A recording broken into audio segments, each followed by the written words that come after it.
É uma satisfação ter a participação de Rogenê Almeida, psicóloga no Parlamento Literário. Ela que possui grande experiência na área de psicologia. Rogenê, eu queria que você começasse falando sobre a sua trajetória. Um ótimo dia, é um prazer enorme estar nesse tipo de programa que favorece o aprofundamento das ideias, que favorece a troca, o intercâmbio. Então, estou bem feliz de estar aqui com você, criando esse espaço de reflexão. A minha trajetória, ela começa com a pedagogia, na verdade. Antes de eu chegar à psicologia, eu estive na pedagogia, nos formamos na mesma época, você lá na comunicação, eu do outro lado ali do corredor, na UFMA. E da pedagogia eu trago uma experiência de trabalhar o coletivo, de valorizar o coletivo, de formar mentalidades, de formar pessoas, né, especialmente crianças e adolescentes, porque a minha experiência maior foi na educação básica.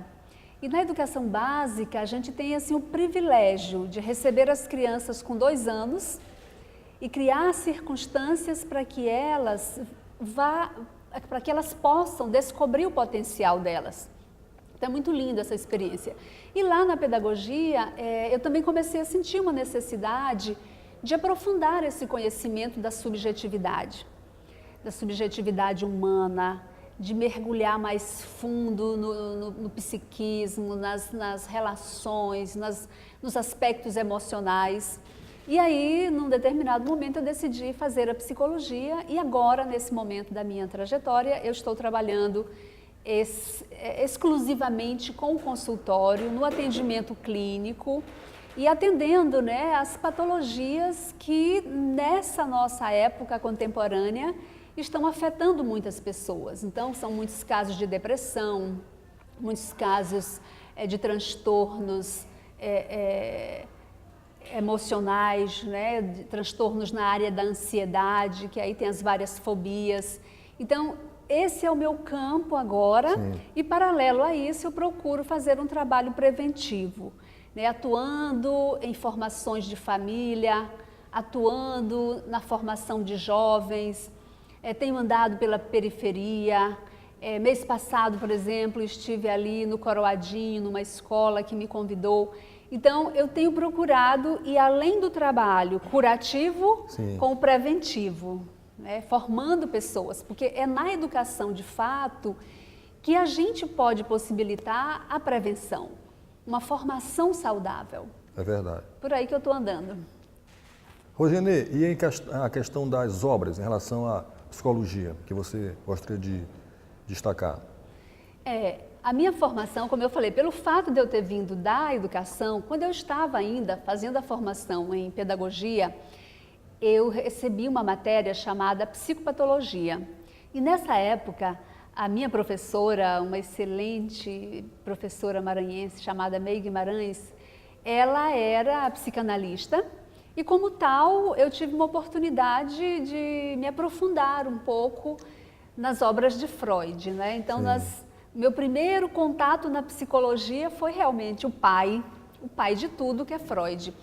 Porém, à medida que eu avancei na minha formação psicológica, eu descobri uma outra escola de psicologia que respondeu de uma maneira mais profunda às minhas inquietações, que é uma escola chamada Logoterapia e Análise Existencial. Essa escola foi fundada também por um grande psiquiatra, psicólogo, filósofo de Viena, assim como Freud. Ele também veio daquela mesma cidade, Viena, e se chama Viktor Frankl. Viktor Frankl, ele tem uma das obras mais lidas no mundo. Nos Estados Unidos, o seu livro Em Busca de Sentido ficou como o primeiro livro lido por muitos anos, né? E o que essa escola traz de grande importância? É o fato de reconhecer que a pessoa, ela é o biológico, né? Ela tem um corpo, ela tem um organismo, ela tem também um psiquismo, mas ela é pessoa. Ela não é nem só o psiquismo, nem só a biologia dela. Ela tem algo mais. O que integra essa biologia e esse psiquismo? Uma dimensão que Viktor Frankl chama de dimensão noética. O que é a dimensão noética? É a dimensão integradora. É uma dimensão que articula, né, o racional com o intuitivo e com o emocional, Sim. com a vontade. Então, quando eu descobri esse autor, Viktor Frankl, eu adotei ele como um paradigma não só para o consultório, não só para as técnicas que eu ia empregar na minha relação com os meus pacientes, mas para a minha cosmovisão. Sim. Então, nós que trabalhamos com a logoterapia, a gente, em primeiro lugar, compreende essa pessoa como algo mais total. A gente não percebe só um psiquismo. Quando alguém vai se consultar comigo, eu não vou tratar o psiquismo dele. Certo. Eu vou provocar ele se dar conta das forças, das fortalezas que ele traz. Interiores, né? Interiores. Aquilo que o diferencia, aquilo que o permite ir além dos condicionamentos. O psiquismo é condicionado, a minha biologia é condicionada, mas a minha vontade não é condicionada. Agora, Rogênia, é importante a gente destacar, nesta entrevista, a história de superação de Viktor Frankl. Eu queria que você falasse. Bem lembrado. Essa escola, ela realmente traz esse grande exemplo da própria vida de Frankl. Antes de Frankl começar a ter essa visibilidade internacional, ele era um médico, um psiquiatra que trabalhava lá em Viena, num hospital muito grande, e foi num período entre guerras, logo após a Primeira Guerra. O que acontece? Nesse período, ele começou a atender jovens, com a maioria deles que haviam feito tentativas de suicídio. Então, nesse período entre guerras, logo após a Primeira Guerra, ele começou a ter uma casuística assim, de 4.000 atendimentos por ano de jovens com tentativas de suicídio. E aí ele começou a desenvolver uma teoria pesquisando o que é que fazia esses jovens recuar na tentativa de suicídio. Quem saía dessa depressão e quem se sustentava na vida. E ele percebeu que as pessoas que faziam isso, elas tinham projetos. Eram pessoas que tinham projetos. E foi aí que ele começou a aprofundar a teoria dele de logoterapia. No auge dessa sistematização, veio a Segunda Guerra. E ele, como judeu que era, foi perseguido e foi preso. E nesse período que ele foi preso, pegaram a obra dele, que ele tinha sistematizado sobre esses estudos, e deram fim nessa obra.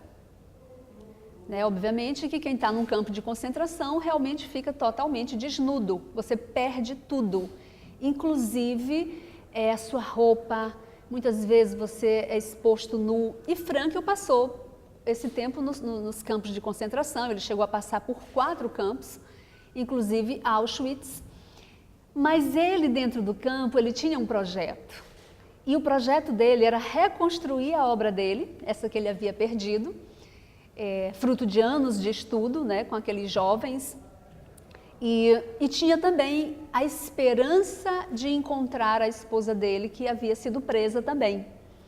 Então ele começou ali no campo de concentração, reconstituir a obra e ao mesmo tempo estudar seus companheiros, enquanto ele fazia pequenas intervenções naquilo que era possível, dentro das limitações e opressões de um campo.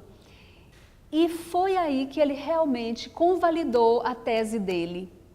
A tese dele é de que a pessoa que tem um para que viver, ela aguenta qualquer condição de vida. E ele pega essa frase de Nietzsche. Nietzsche é que diz isso. Quem tem um para que viver, aguenta qualquer como. Então ele diz, uma pessoa que tem um projeto para atuar, tem uma pessoa para amar, essa pessoa enfrenta a vida e suas adversidades com confiança, com disposição e com capacidade de superar os condicionamentos. Sim. Isso é tão verdade que eu vejo um exemplo muito claro de como ter um para quê é algo capaz até de quase ressuscitar alguém. Vamos lembrar aquele grande físico, esse físico do século XX, o Stephen Hawking. Stephen Hawking, o grande pesquisador dos buracos negros, aquele que revolucionou a física contemporânea. A obra dele, toda essa obra científica grandiosa, foi depois que ele descobriu a doença, a ela. Então ele está lá numa cadeira de rodas, totalmente imobilizado fisicamente, uma doença que tinham dado para ele 2 anos de vida, e ele está, aos 70 e tantos anos, produzindo ainda cientificamente. Então, quer dizer, o projeto dele, no caso era um projeto científico, fez com que ele prorrogasse essa vida, fez com que ele se dispusesse a lutar pela vida e a contribuir para a humanidade, né? Certo. Então, quer dizer, quem tem um para quê aguenta qualquer como. Então, Viktor Frankl, para mim, é essa pessoa inspiradora que com a própria vida ele testou a grandiosa possibilidade humana de superar e enfrentar desafios saudavelmente. E as outras obras? Você poderia falar assim, que você gosta, que você aprecia, assim? Ah, sim, claro. Tem muitos autores. Quando tu me convidaste ontem, eu fiquei vendo e digo, gente, quanta gente que eu devo literariamente e cientificamente, quanta gente que ajudou a constituir a minha percepção, o meu posicionamento no mundo. E aí eu também trago uma obra fabulosa, que eu acredito que todo mundo teria que ler essa obra para compreender melhor o mundo que vive. Ela se chama Ponto de Mutação. É de um físico, chama Fritjof Capra. Ele faz uma análise de todo o conhecimento científico a partir de Descartes. Na verdade, ele volta um pouquinho na Idade Média, mas o grande enfoque dele é como a filosofia e a ciência, a partir de Descartes, construíram uma cosmovisão, que é essa cosmovisão que nos influencia mais, que nos constitui mais até, e nos faz ter esse tipo de vida que a gente tem, que nos faz ter esses interesses que a gente tem, né? Que é essa visão que a modernidade trouxe, desse homem muito racional, desse homem que prioriza a razão e que acaba esquecendo que ele é muito mais que a razão, ele é emoção, ele é espiritualidade. E esse homem que é só razão, ele tende ao individualismo exacerbado, ele tende a ser predador. E aí está o resultado, né? Um país como o nosso, de riquezas fabulosas, sendo predado. Ora predado pelos interesses externos, ora predado pelos os donos do poder e da economia, que não tem uma visão, uma ética de responsabilidade, uma ética de sustentabilidade. Então esse livro, esse que eu falo, Ponto de Mutação, ele nos permite compreender a construção de todo esse mundo que nos recebeu, esse mundo da modernidade e agora da pós-modernidade. E é uma obra fabulosa, muito gostosa de ler, ela é longa, claro que ela traz toda essa ciência contemporânea, mas vale muito a pena, vale muito a pena. E aí também eu gostaria de trazer um outro autor que na psicologia, eu gosto muito, talvez muita gente já ouviu falar sobre ele, porque teve uma obra dele que bombou também, que virou best-seller, chama a obra Quando Nietzsche Chorou, é o Irving Yalom. Nessa obra, Quando Nietzsche Chorou, o Irving Yalom, que é um psiquiatra e psicoterapeuta americano, também de origem judia, ele conta um pouco, de forma romanceada, mas com muitos elementos documentais, o pensamento um pouco de Nietzsche, de Freud, como Freud se influenciou também pelo pensamento de Nietzsche. Então traz um pouco esses primórdios do pensamento psicanalítico e do pensamento psicológico também, né? Então esse autor, o Irving Yalom, ele tem obras fabulosas. Uma delas que eu recomendo para todo psicólogo que está começando, ou quem não está começando também, mas quem quer ampliar o seu olhar sobre essa relação terapêutica, chama Os Desafios da Terapia. Vale muito a pena, porque o Irving Yalom, ele escreve numa linguagem muito acessível. Ele é um autor que sempre me surpreende, porque ele trata os temas mais profundos, como em Quando Nietzsche Chorou, quando ele pega o pensamento de Nietzsche, traz posicionamentos da psicanálise, e ele consegue traduzir isso numa linguagem do cidadão comum. Você não precisa ser um expert para entender Quando Nietzsche Chorou, ou para entender os desafios da terapia, e por aí vai. Então são duas referências. Uma na compreensão da ciência como um todo, que é o ponto de mutação, e outro para compreender um pouco as bases da psicologia, da psicanálise, das relações terapêuticas. Roginei, você passou vários anos no Colégio Santa Teresa, né? Mais de 30 anos, né? 30 anos. E agora está no consultório. Sim. Eu queria que você falasse sobre esses aspectos. O trabalho com a escola católica, Colégio Santa Teresa, foi um trabalho também que me formou. Eu sempre digo que a minha formação como pessoa veio, obviamente, da minha família, das minhas experiências sociais mais amplas, mas o Colégio Santa Teresa, como eu sou ex-aluna, como eu estive lá como aluna e logo em seguida fui contratada como funcionária, ele teve uma influência, um impacto muito grande na minha visão de mundo, né, na minha cosmovisão. E o trabalho lá, ele foi de uma riqueza extraordinária. Aquilo que eu mencionei rapidamente no início da entrevista. Eu trabalhava coordenando os professores da educação infantil ao ensino médio. Então, nós estávamos lá discutindo sempre temas relacionados ao desenvolvimento humano. Então, nós desenvolvemos políticas para a educação infantil, nós implantamos rotinas para o desenvolvimento das crianças, que levavam em conta a arte, a ciência, a tecnologia, a espiritualidade. Então, desde a pequena infância lá, nós já tínhamos um projeto de favorecer uma multidimensionalidade humana. Sim. E o colégio, através da sua direção, as irmãs, a congregação das irmãs de Santa Doroteia, me deram uma liberdade, me deram não, porque a liberdade a gente tem, ninguém nos dá, a gente é livre. Elas conviveram bem com a minha liberdade de criar projetos novos e a gente acabava surpreendendo muitas pessoas que viam como uma escola centenária, e é centenária historicamente, cronologicamente, mas quando iam conhecer os nossos projetos, percebiam assim a atualidade da proposta.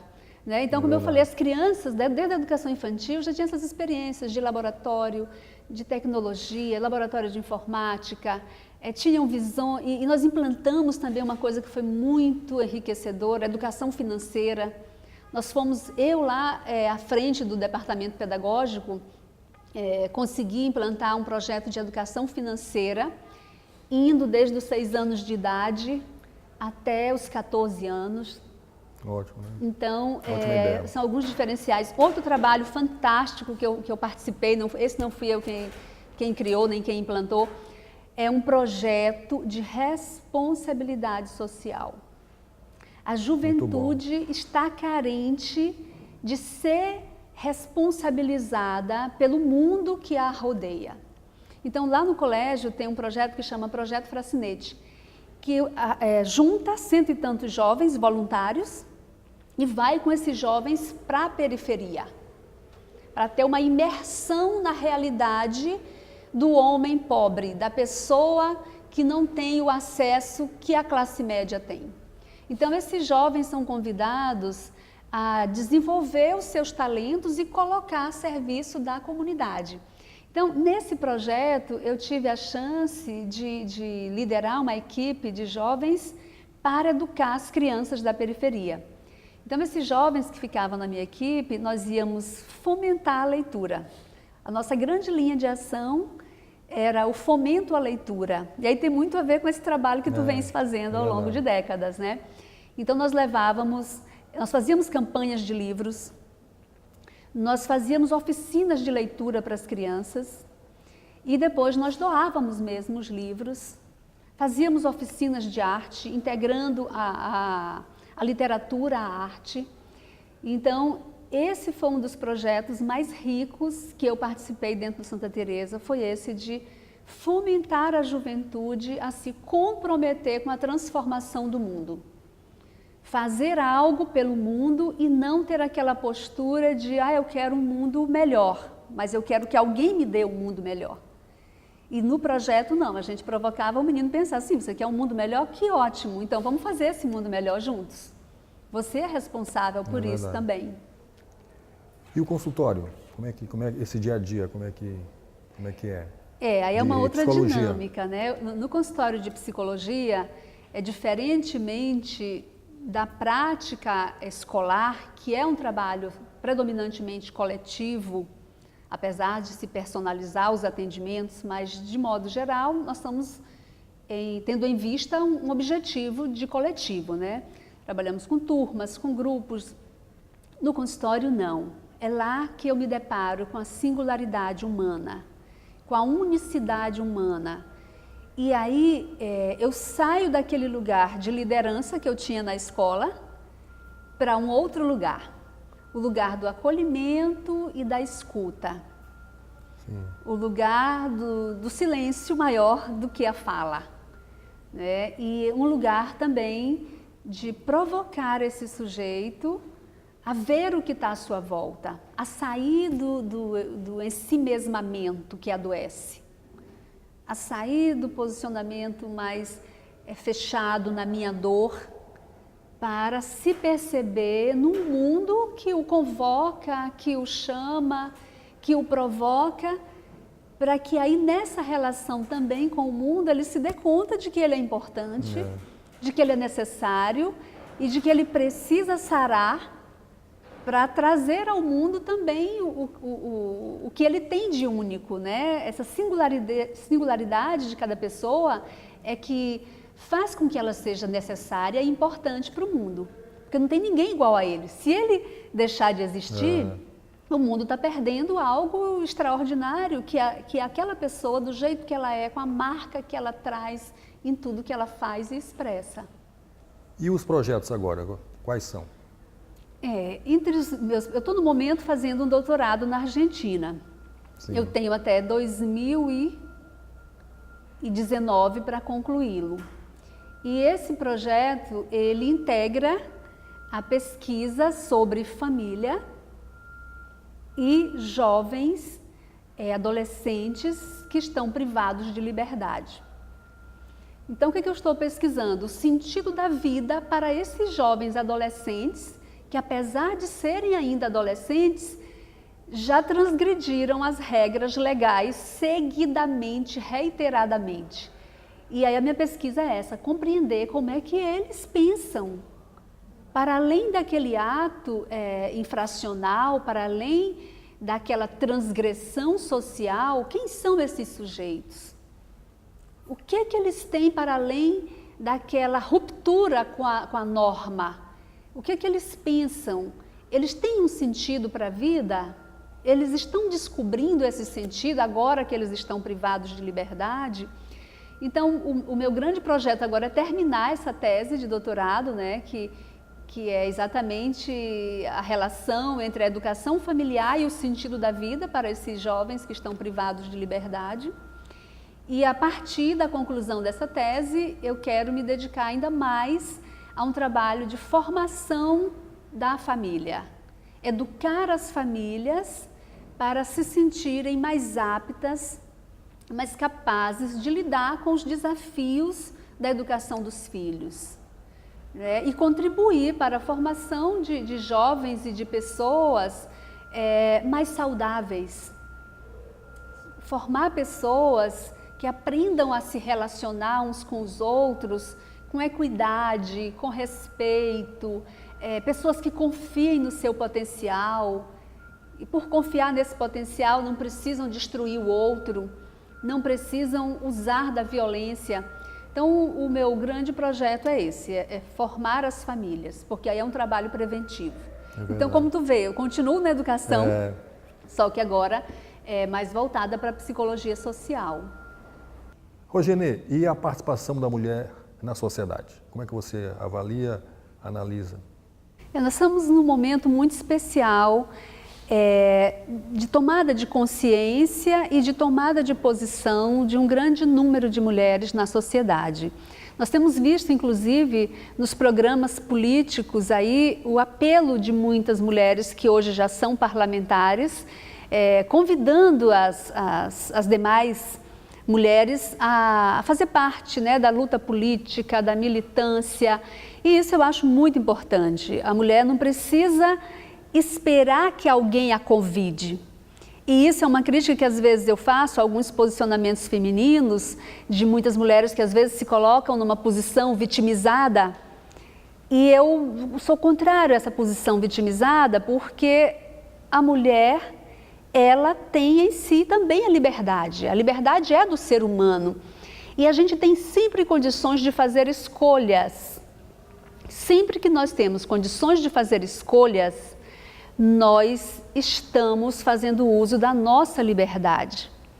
E mesmo dentre esses condicionamentos aí de uma sociedade machista, onde o poder masculino sempre prevaleceu, é possível sim as mulheres assumirem a frente de muitas lutas e se posicionar com coerência e fazer a sua história.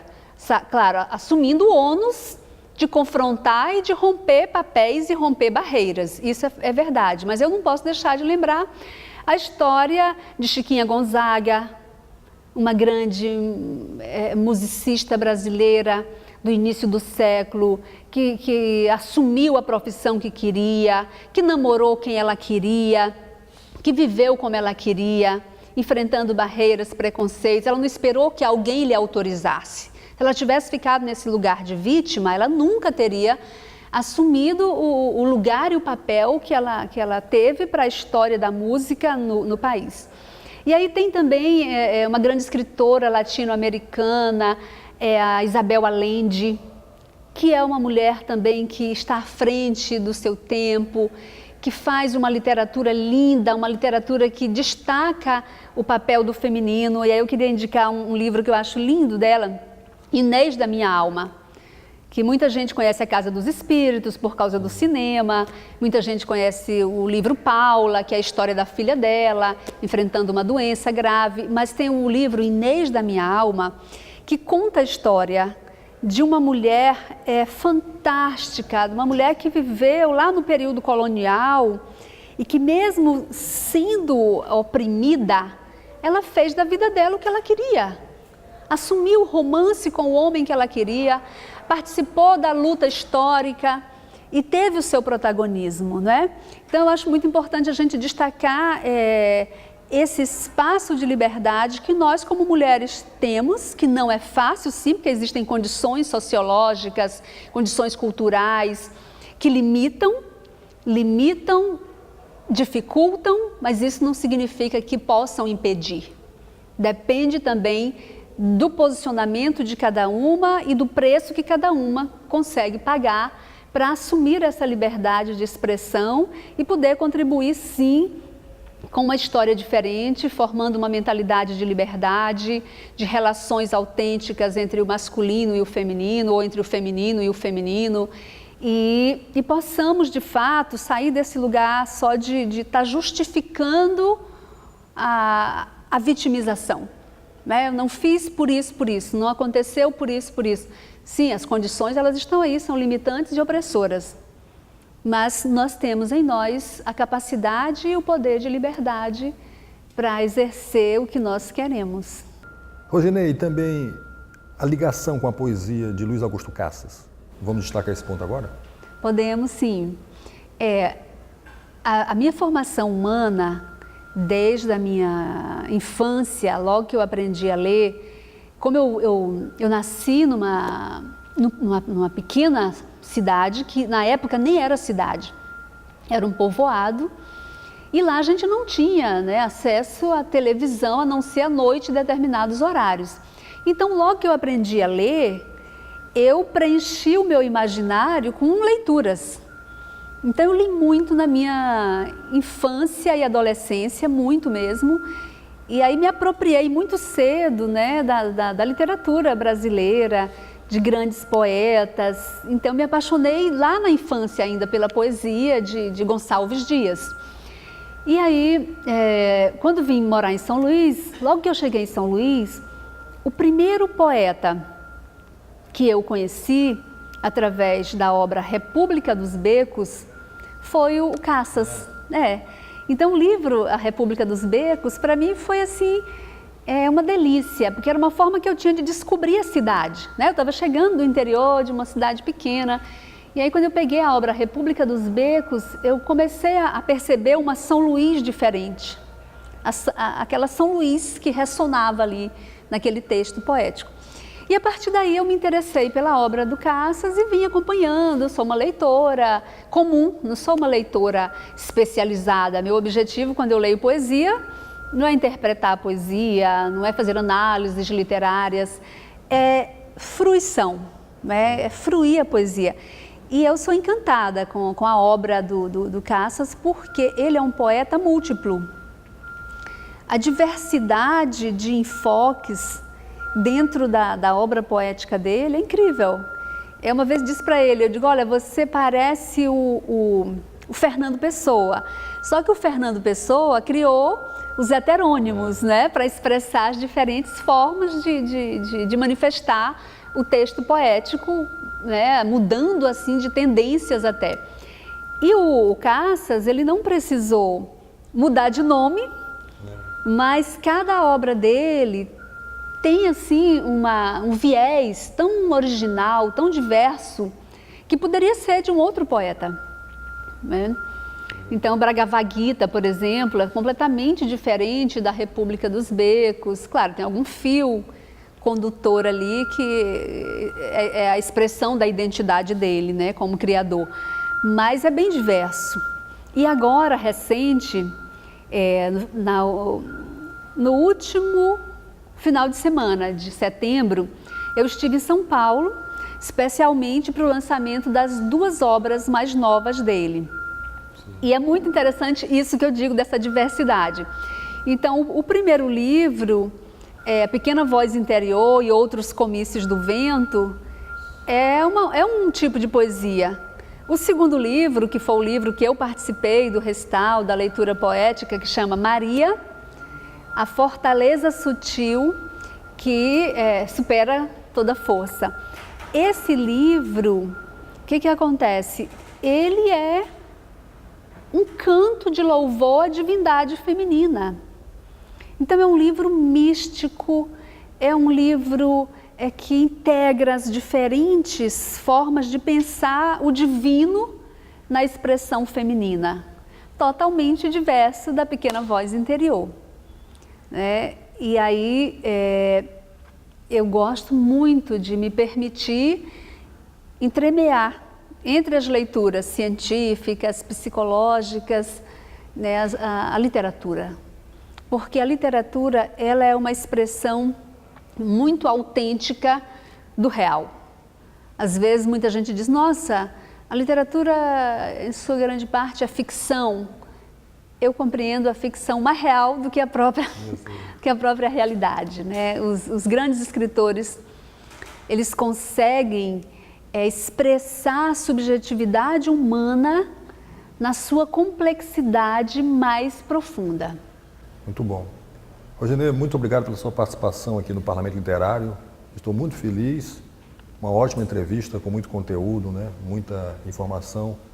Parabéns, viu? Muito obrigado. Eu que agradeço. Eu acho que esse programa tem uma contribuição muito grande a dar e vem dando já, porque aquilo que eu falava, é trazer o pensamento das pessoas que estão aí se preocupando, se empenhando em criar arte, em criar ciência, né, e compartilhar isso com o grande público é um grande serviço, acaba sendo muito inspirador. Então, o teu trabalho é muito inspirador. Parabéns. Muito obrigado. Eu finalizo agora o Parlamento Literário com a poesia de Luiz Augusto Cassas, com a participação de Rogenei Almeida. A Santa. O Espírito de Deus navega na multidão de crentes. Imperceptível projétil atinge em cheio os corações. Falos cair, joelhos penitentes. Onda levantada espancando vendilhões do templo. A coreografia do sagrado envolve o solene e o mágico.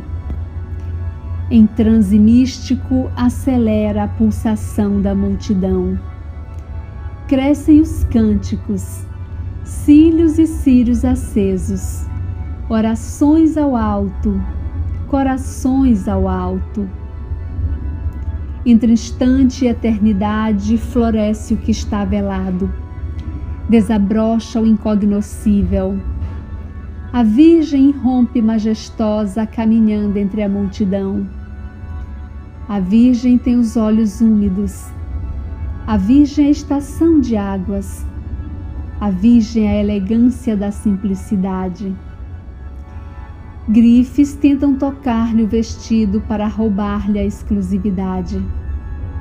Leões ofertam suas peles para que não suje os pés. A Virgem sorri e agradece.